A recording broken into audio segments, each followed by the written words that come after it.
Og nu, direkte fra Rådhuspladsen i København. Her er Aftenshowet.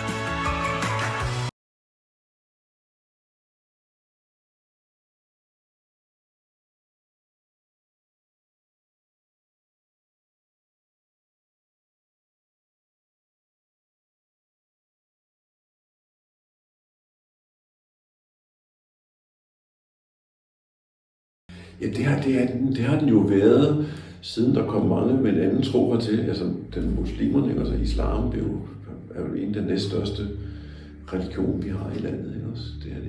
Det har jo udfordret vores syn på religion og religionsfrihed og lighed, og der har jo været en masse tenderende til racisme også mod muslimer. Det ved I sikkert også godt, som jeg gør. Og man har talt dårligt om islam og muslimernes tro og deres måde at leve med deres tro på. Og den har jo også udfordret os, både på en dårlig måde, kan man sige, men måske også på en god måde. Det skal man egentlig også huske, at danskerne måske også bliver opmærksom på. Hold op, muslimerne er jo meget åbne omkring deres tro. Så har vi måske også efterhånden fundet ud af, okay, vi har jo også en tro. Så på den måde har de måske også ligesom hjulpet os til at se den tro, vi så har i Danmark. Ikke også? Ja, helt klart. Altså, og det er jo faktisk lidt paradoksalt her i et land, hvor landet bryster sig af at være et af verdens mest tolerante lande. Religionsfrihed gælder jo i teorien for alle, men i praksis der er det jo 100% kristendommen, der behandles som standarden og normen. Folkekirken de får både statsstøtte, de er også forankret i grundloven og fylder enormt meget i det offentlige rum. Når jeg som satanist bare forsøger at udøve min religion offentligt, så møder jeg rigtig tit fordomme, latter og mistillid. Folk tager mig slet ikke seriøst. Det er ikke neutral religionsfrihed, synes jeg. Det er jo religionsfrihed med kristendom som favorit. Jamen, der er jo nogle problematikker med hensyn til islam, det er der jo, som er kommet på dagsordenen. Altså kvindesyn, synet på homoseksuelle, at to samme køn kan leve sammen, ikke? Synet på politik, hvor meget skal religion bestemme i samfundet, ikke? Er det religionen, der har det sidste ord? Det vil nogle muslimske lande jo sige. Iran for eksempel, ikke? De har en ayatollah. De har ikke et demokratisk samfund, som vi har med beslutninger. Det er jo ayatollahen, der i sidste ende bestemmer, hvad der så skal være lov og ret. Så det er udfordrende, bestemt, synes jeg. Altså, der må friheden jo vige for ligheden, kan vi sige. Altså trumfer jo, kan sige, den civile lovgivning. Demokratiet må så gå ind og sætte religionen på plads. Altså, så er der er nogle menneskerettigheder, der er nogle værdier, som vi har valgt at indrette vores samfund efter, og dem skal religionen så at sige også underlægge sig, vil jeg sige. Ja. Jamen altså, for mig så er svaret jo egentlig ret enkelt. Altså, religionsfriheden bør selvfølgelig altid vige, når den bruges aktivt til at skade eller begrænse andre menneskers rettigheder og frihed. Altså, en religion har jo ret til sine egne ritualer, sin egen teologi og sin egen indre kultur. Men den har ikke ret til at diskriminere mod mennesker udefra eller mod sine egne medlemmer. Og satanismen er jo et stærkt pro-ligestilling. Vi tror fundamentalt på, at alle mennesker har samme værd og samme rettigheder, uanset køn, seksualitet eller baggrund.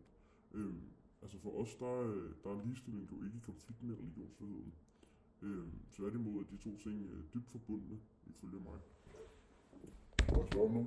Ja, det er jo den mulighed, der er kommet for nogle år siden. Ikke? Også, i starten var det jo sådan, at man kunne blive viet i den civile del af samfundet på rådhuset, ikke? Også kultursammenkøn blive viet. Ikke? Også, på et tidspunkt var der også et pres i forhold til kirken, og der var også mennesker af samme køn, der ønskede, at kirken skulle kunne velsigne deres ægteskab og kærlighed. Ikke? Og det skabte jo en masse diskussioner blandt præster, som jo hvor nogle præster jo er imod to af samme køn kan leve sammen og kan blive viet i kirken, fordi det taler lidt imod Bibelens budskab, at vi er skabt som mand og kvinde, og hvad der nu står i Bibelen. Ikke?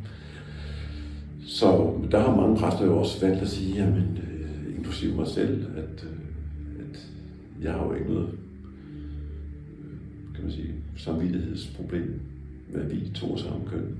Den kærlighed, den er lige så fin som den kærlighed, der er mellem mand og kvinde. Ikke? Men det er stadig et problem i folkekirken. Der er jo præster, der siger, nej, det vil de ikke, men der er så også mange præster, der siger, det vil de gerne. Så man kan altid finde en præst, der gerne vil vi to samme køn. Nej, det mener jeg faktisk ikke. Jeg føler, at selvfølgelig skal religioner have ret til at have sine egne ritualer, traditioner, også overbevisninger. Også at mennesker selvfølgelig skal have frihed til at udøve deres tro og uden indblanding. Men så, religioner bør ikke have ret til at bestemme regler, påvirke alle mennesker i samfundet.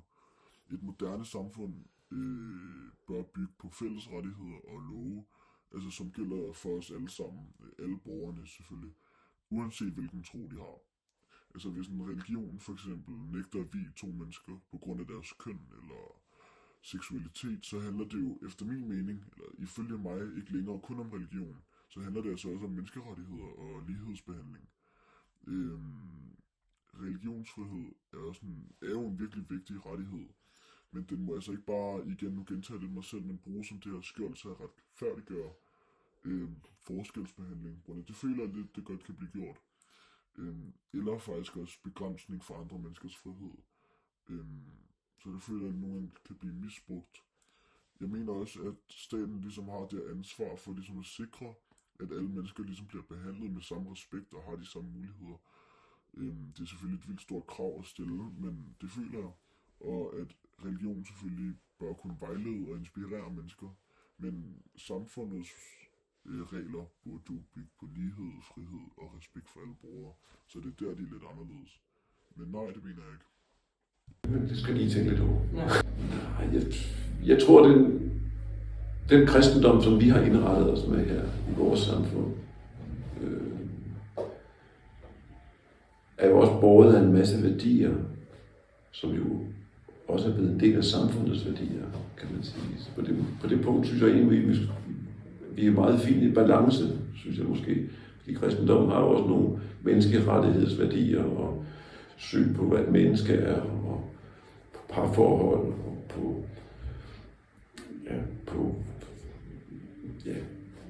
Så jeg mener egentlig ikke, at de kommer i konflikt. Det synes jeg egentlig ikke, de gør. Nej, absolut ikke. Når folk hører ordet satanisme, så reagerer de egentlig bare med det samme med frygt eller latter. De forestiller sig sådan tit, at det er sådan en slags djævledyrkelse, blåtoffer eller egentlig sådan en sort magi. Det er fuldstændig forkert. Moderne satanisme, som den praktiseres af for eksempel The Satanic Temple, handler om individets frihed, kritisk tænkning, empati og modstand for autoritær undertrykkelse. Vi har meget gennemtænkt etisk grundlag, der på mange måder er mere konsistent og mere pro-menneskerettigheder end mange traditionelle religioner. Og mere pro-menneskerettigheder end mange andre traditionelle religioner. Men fordi vi bruger ordet satan, og vi bruger det som et symbol på oprør og selvstændighed, bliver vi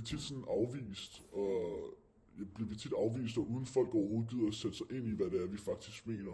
Det er den form for religiøs diskrimination i sig selv.